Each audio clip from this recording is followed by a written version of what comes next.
Spitfire Audio just released a brand new originals library called Cinematic Frozen Strings. So today we're going to take a deep dive into this sample library so you can figure out if this is worth your hard-earned money or if this is a pass.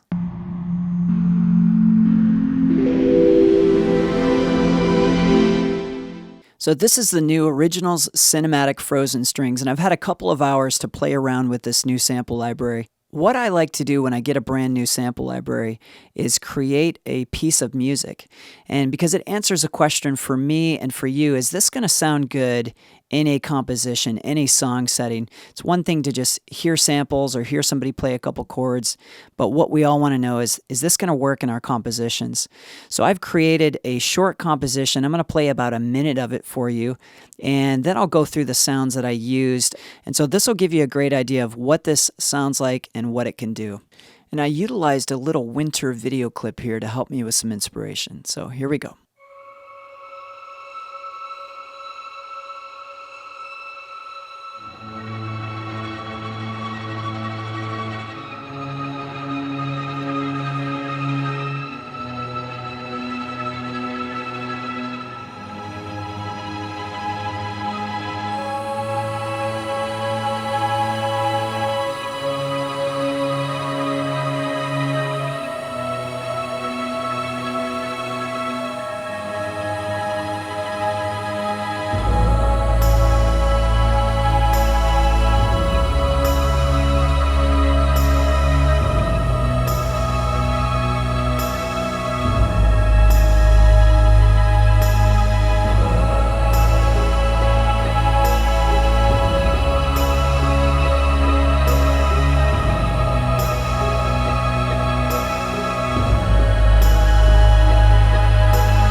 So there you go. That gives you a little bit of an idea of what this library sounds like.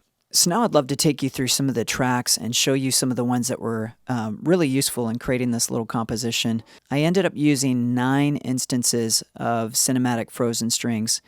And the one that you hear at the very front here is the long Sultasto flotando.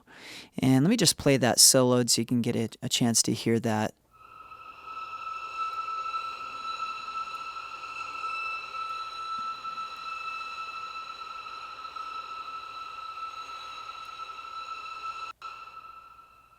So now I had that sound going through pretty much the whole composition.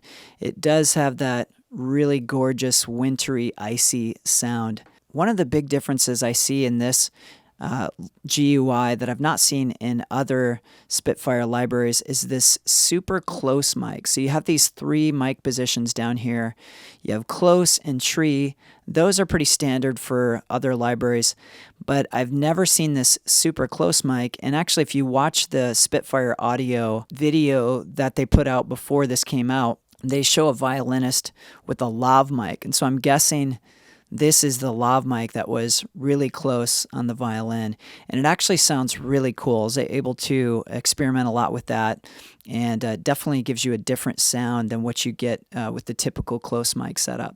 This library is actually made up of 4 violins, 2 cellos, and 2 basses. So when I heard that, I realized you could probably get some great bass sounds from this library. So here's the bass sound that I used in this piece.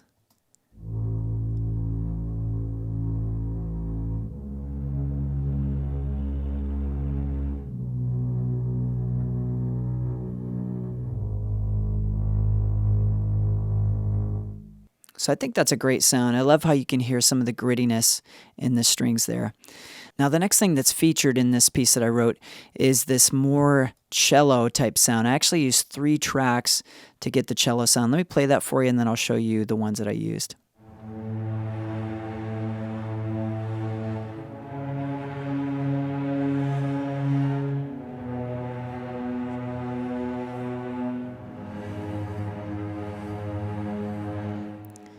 So I actually used 2 Cinematic Frozen String sounds. So the first one I use is the long Sultasto sol pont, and the second one I used was the long no rosin. Let me play just the long Sultasto sol pont by itself so you can hear that.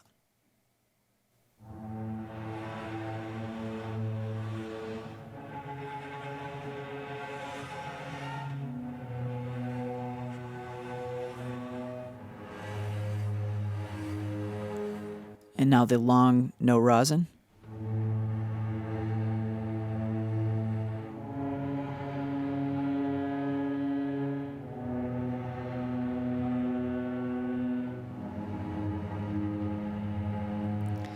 So those two together I thought sounded really great, and I did add a third cello part, and that was from the BBC Symphony Orchestra. I added the cello from there, and so I blended them all together and ended up with a nice cello sound.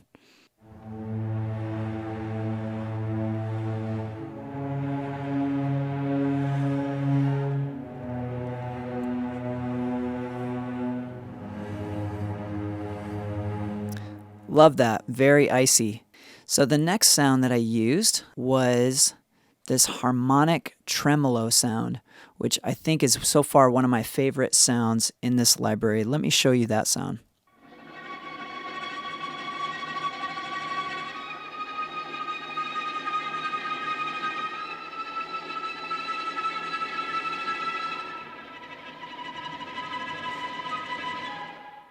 Really like that one. That one I think really added a lot to this piece. Once I brought that in, I started feeling really good about my purchase because I don't think I have anything that quite sounds like that, and I really enjoy that sound. It added a lot. The next thing I want to show you is the mandolin. They actually have a really great mandolin sound. Let me play that for you.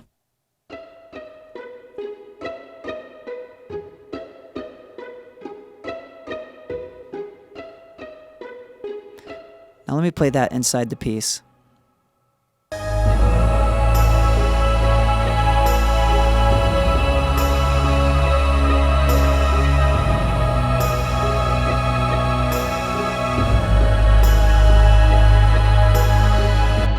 So I have that kind of tucked back in there, but you definitely can feel that movement. I love that mandolin. It just gave us some movement in this composition, and I think that's another great sound inside of this library. For this composition, I did use a patch from another originals library, the Intimate Strings library, and that is this sound here.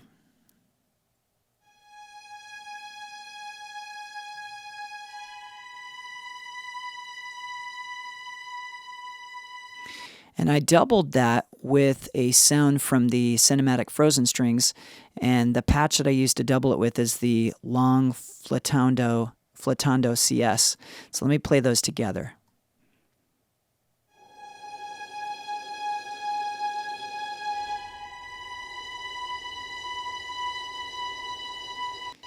And then let me just play the long Flautando CS by itself too, so you can hear that.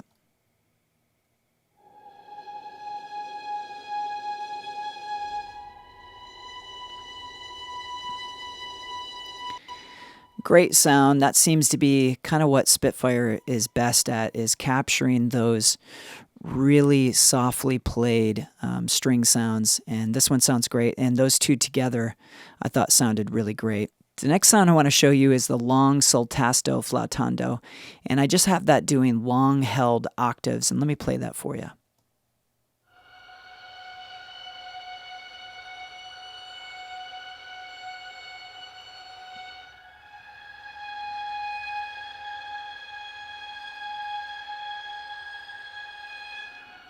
And as you can see in that one, I'm mostly using the close mic and a little bit of the tree. I didn't use the super close on that patch. The last patch I used in this composition is the long super Sultasto. So let me play that for you.